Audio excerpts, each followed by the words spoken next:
with Passport on the PBS Video app.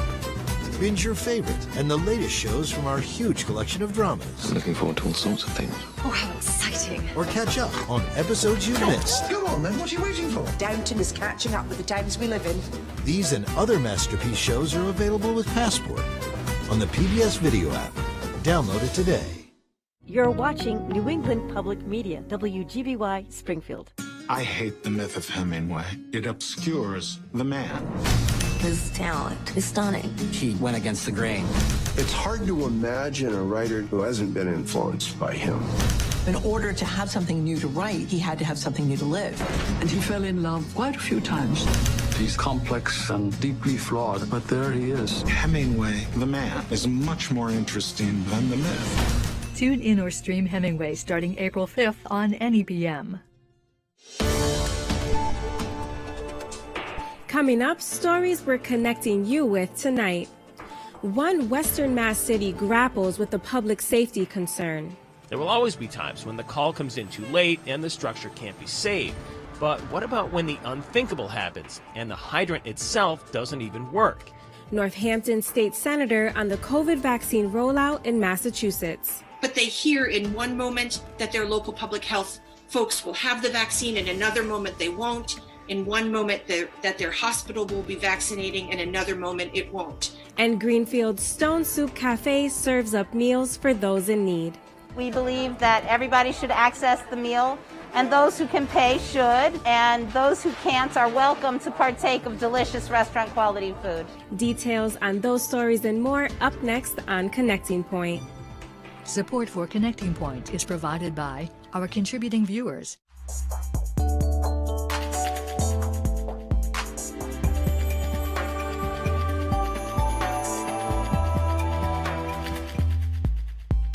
Good evening, and thanks for joining us for Connecting Point. I'm 𝗙𝗏𝗍𝗄𝗏. House fires are tragic at any time of the year, but winter fires that leave the inhabitants homeless can be especially devastating. And what's been making matters worse for the residents of North Adams during a recent spate of house fires has been a lack of functioning hydrants. It's been an issue for several years, but has received renewed attention as the state grapples with one of its coldest winters in some time. Connecting Point's Brian Sullivan traveled to the northern Berkshires to find out how the state's smallest city plans to tackle the problem. Fire hydrants along the side of the road may be as common a sight as the vehicles that drive past them.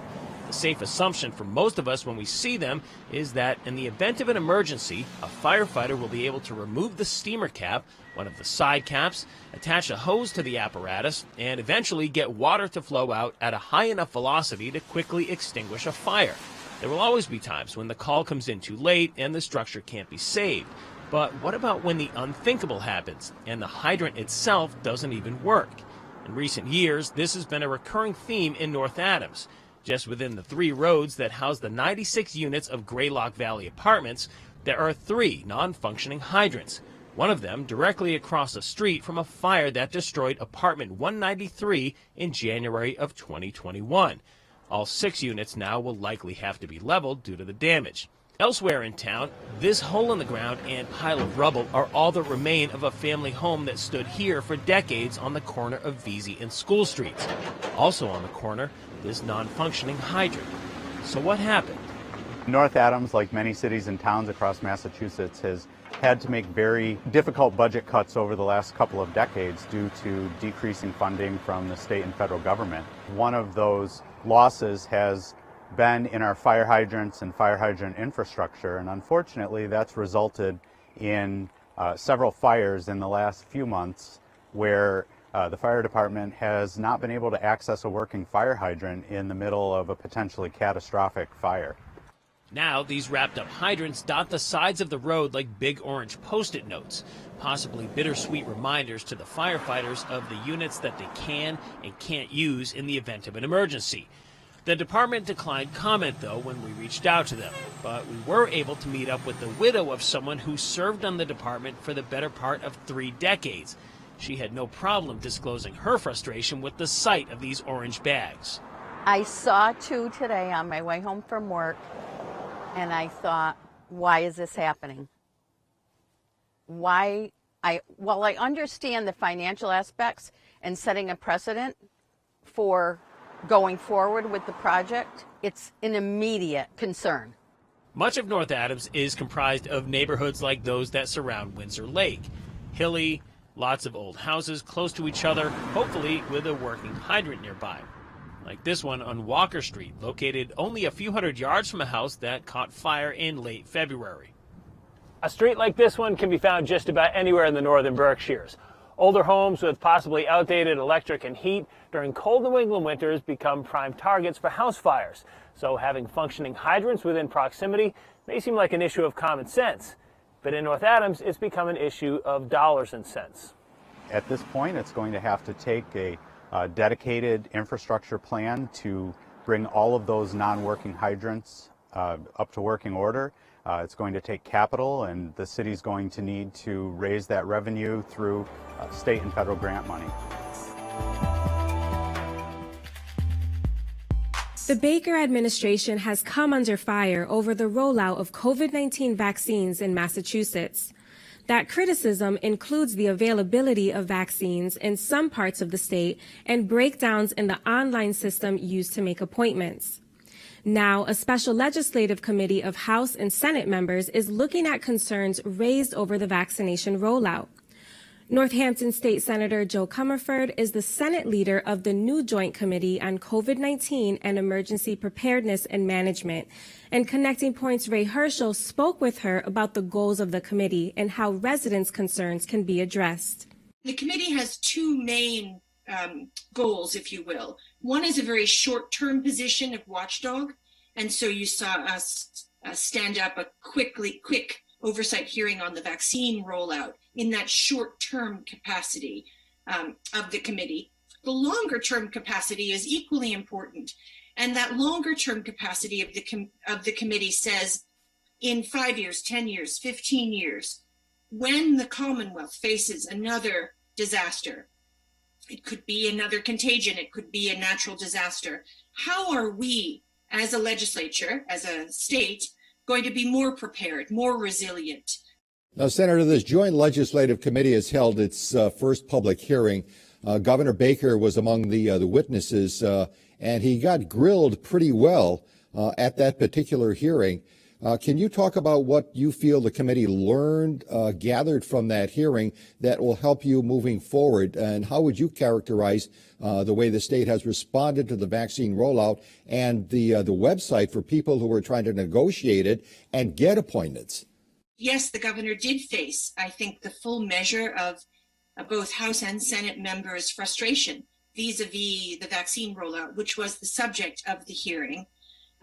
We've asked for numbers of follow-up documents, including the flow chart for decision-making around the vaccines. We've asked to see the contracts with all the vaccine-related vendors working outside of the state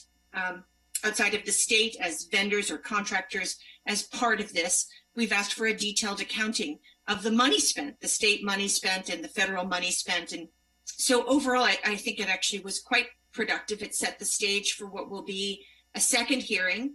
We've asked both the governor and the secretary to return to the legislature on March 16th for additional conversations. And at that time, we'll go even deeper on the tech and even deeper on public health and emergency preparedness. Senator, how much has the rollout and the access to folks getting appointments improved since this first was established and the first obviously vaccines went out? How much better are we today than we were back then?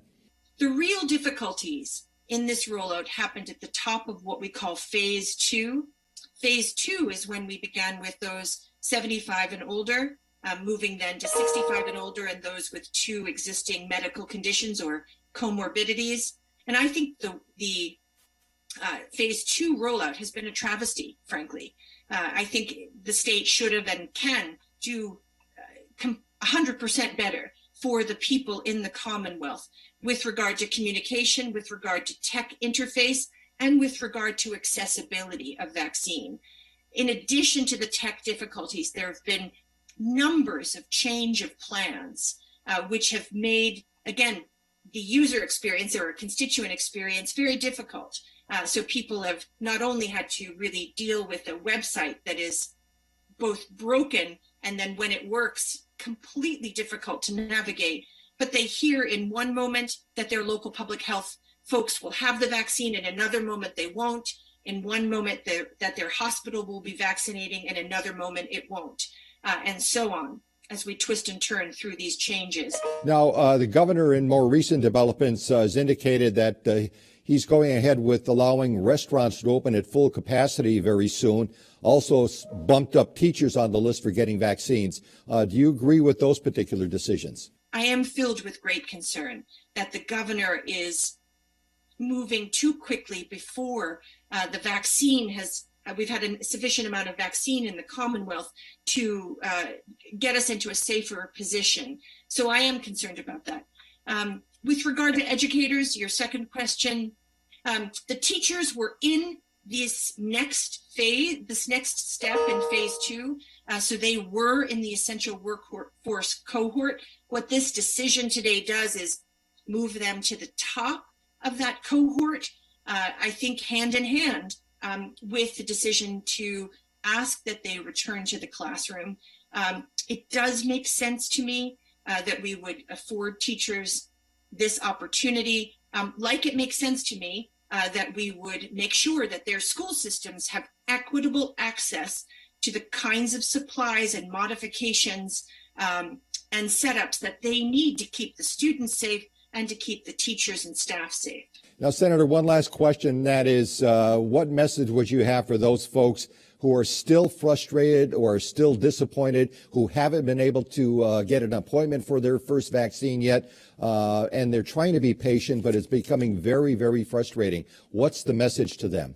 I would own and say that there is an insufficient federal supply at this moment to meet the demand, but that doesn't excuse the state from having a setup on top of that federal supply that's workable for people. And I would tell them that my colleagues and I are completely laser focused on this and will be throughout this crisis until our constituents are vaccinated, should they choose to be vaccinated, until every single one of them is vaccinated. Every Friday night, Connecting Point explores the people, places, and ideas that matter most to Western New England. But it doesn't stop there. You can find us online anytime for exclusive features and content, including part 2 of our 3-part ongoing digital exclusive series, Remote Learning, which examines the challenges and triumphs of both parents and students as they navigate education during COVID. I pretend I'm Mr. Rogers every day, but with 10 times the energy, because I feel like I'm putting on a show every day. And I studied theater, so it feels like I'm doing a play every day. That's available online right now at nepm.org/connectingpoint. And be sure to catch the final installment of our 3-part exclusive digital series, Remote Learning, available online next Friday. Over the last year, the COVID-19 pandemic has affected nearly every aspect of our daily lives. For those who have lost jobs or had other financial hardships, it can be difficult to afford food for each meal of the day. In Franklin County, Stone Soup Cafe is helping those with food insecurity each Saturday by offering a restaurant-quality meal at a pay-what-you-can price. Connecting Point's Ross Lipman visited the cafe recently to see how Stone Soup offers meals to those in need. It's the last weekend in February, and it's snowing. Again. But come rain, sleet, or any weather of any kind, at Stone Soup Cafe in Greenfield on Saturdays, you can find Kirsten Levitt. Yes, boiling. In the kitchen, making lunch. Everything here is like a dance. Levitt is executive director and head chef. Send me people that are ready to do chopping of the mushrooms, because I want that liquid too. Of the pay what you can style restaurant situated inside the All Souls Unitarian Universalist Church. We're not a soup kitchen. This is a meal for everybody. We believe that everybody should access the meal, and those who can pay should. if they can, and those who can't are welcome to partake of delicious restaurant quality food. On this particular Saturday, where the menu celebrates the Lunar New Year, I'm here alone because I've sent everybody out there.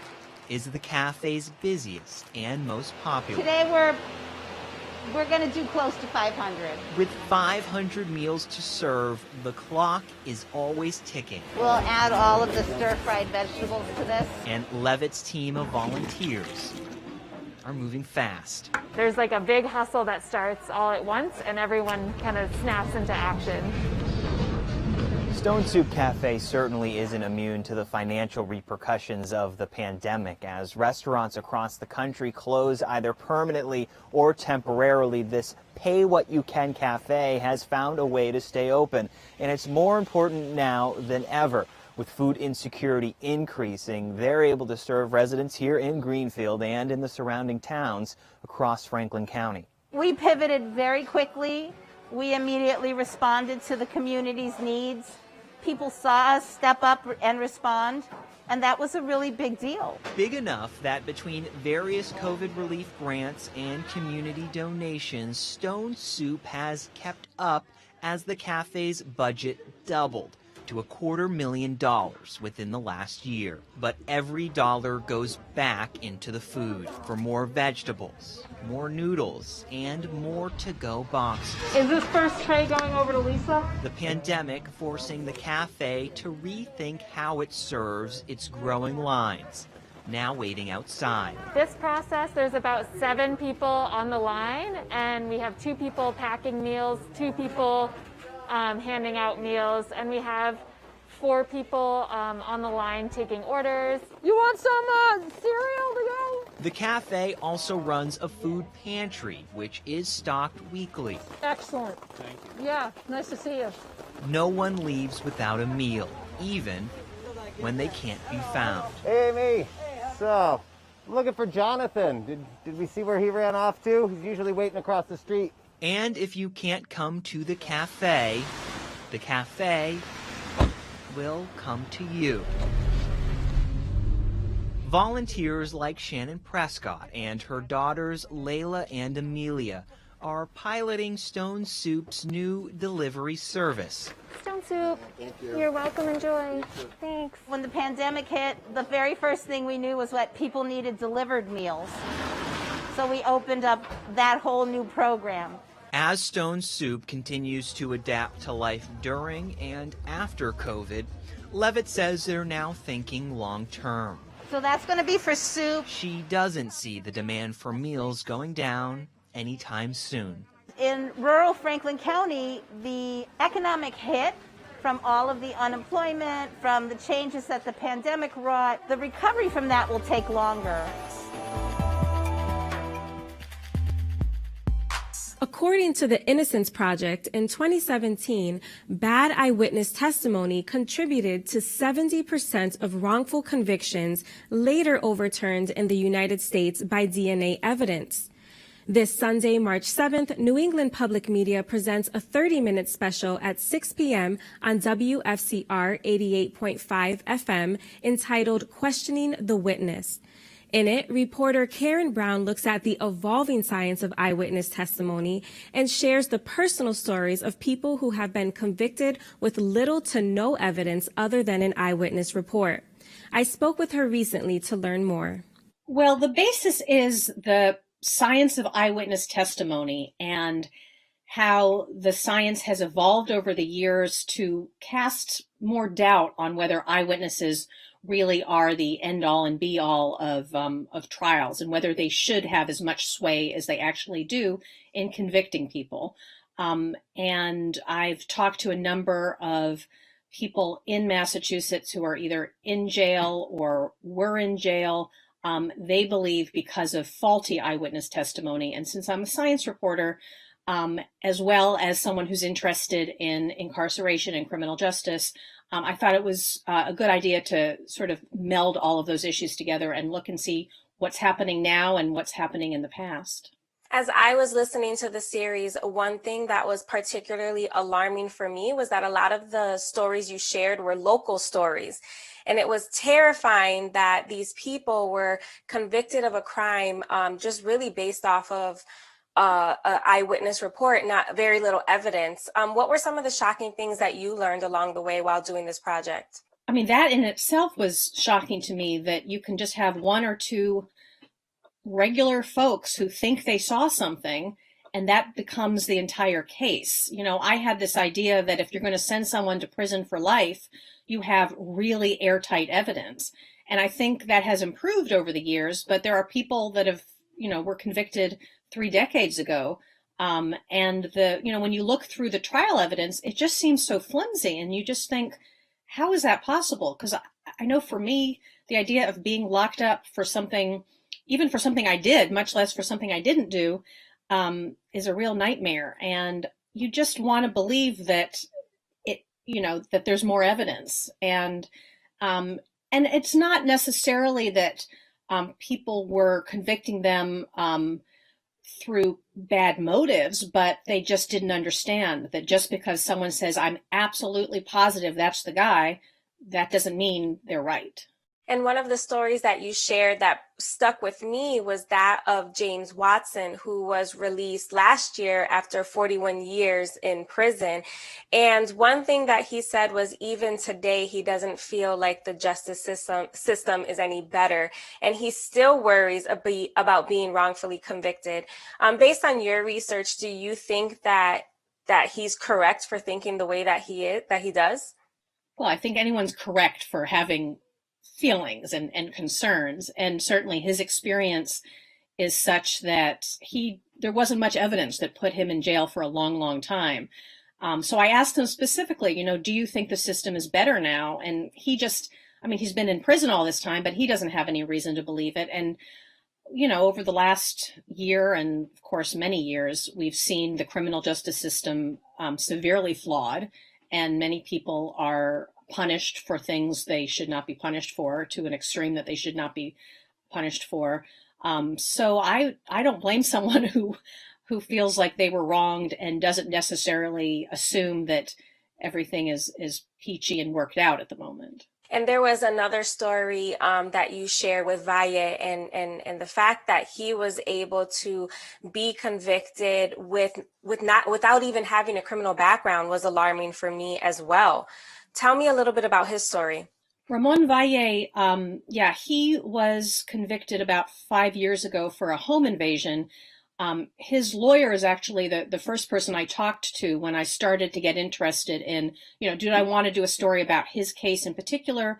And I decided, I thought the issues in his case warranted a broader look. But, his lawyer says that he was convicted mostly on the basis of 2 eyewitnesses who were not handled in the way they're supposed to be by the police.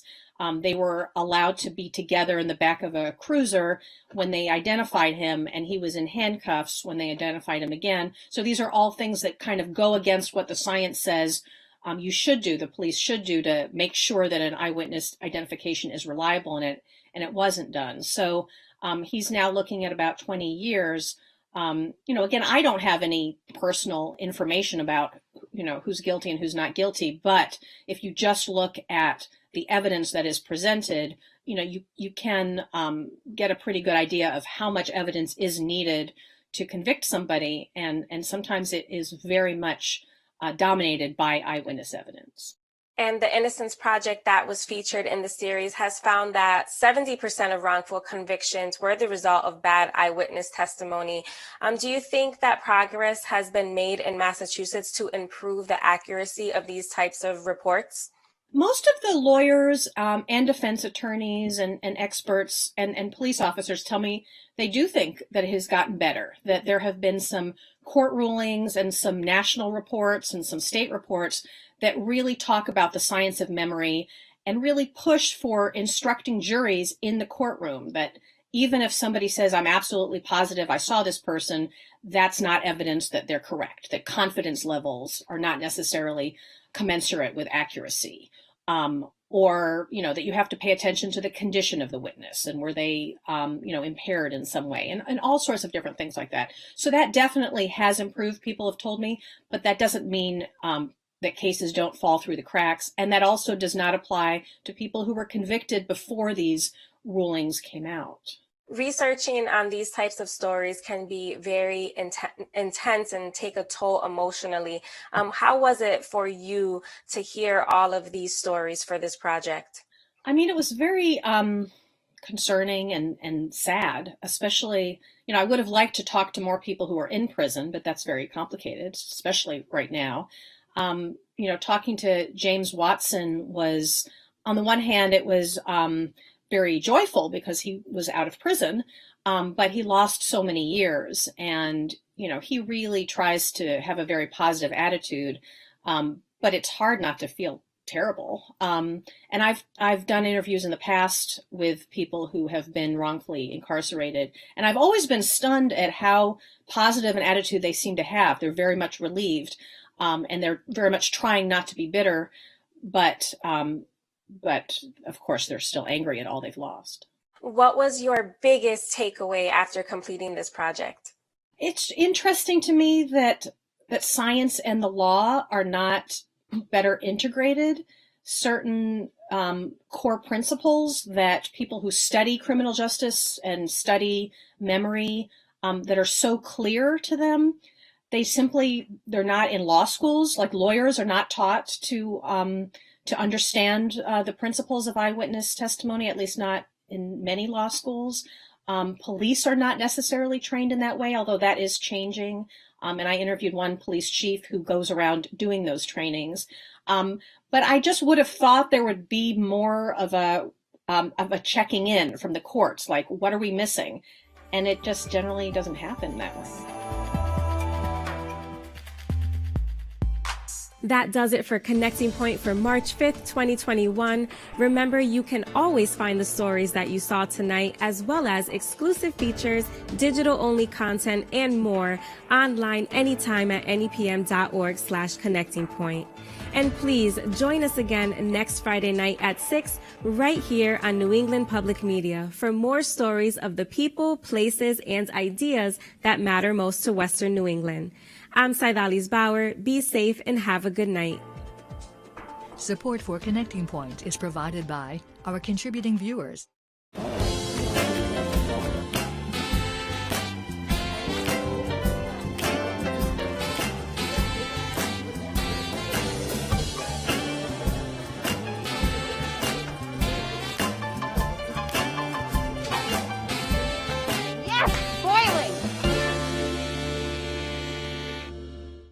Many call her writings Southern Gothic. Flannery O'Connor.